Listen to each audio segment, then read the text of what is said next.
তাদের সাহায্য করতে পারবো না। তো আম্মু বলছে যে তুমি যতটুকু পারো যা আছে তুমি এখানে তাদেরকে দাও, তারা যে সাহায্য করবে। এইজন্যই আসা এত দূর থেকে।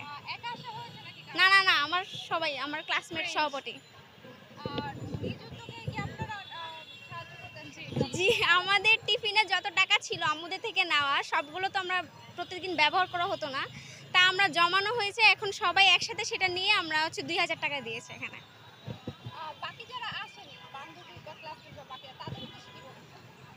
আমি আশা করব তারাও আশাবাদী, তারাও এখানে আসবে আমাদের মতো সাহায্য করবে। কারণ ক্ষুদ্র, ক্ষুদ্র জল মিলেই সমুদ্র। তারাও এসে সাহায্য করবে, তাদের সাথে আশাবাদী। এবং তারা এসেছেও কয়েকজন। একটু আগে তারা দেখেছি। বর্তমান বন্যা পরিস্থিতি নিয়ে কি বলতে চান? কোন দিকে এগোচ্ছে বা হ্যাঁ, একটু আগে দেখলাম হচ্ছে বুড়িচং, কুমিল্লার এদিকে বন্যাটা একটু কম। কিন্তু যে অঞ্চলগুলো ঢালু সেখানে বন্যার পানি আগে থেকে আরো বাড়ছে।